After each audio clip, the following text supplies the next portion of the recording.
Hi guys, welcome back with me again in this channel. So on today's tutorial, I'm going to show you how you can get the Gumball Whale fast in Fish It Roblox. So this Gumball Whale is a stunning, highly sought after mythic fish and rare fish in Fish It Roblox. And for the locations to get this Gumball Whale, first you need to head into the classic island, of course.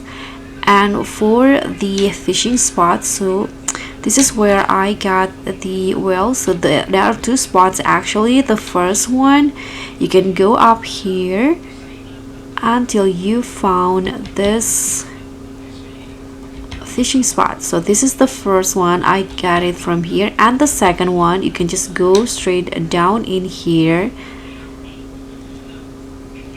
and go to this wall in here. Okay, this one.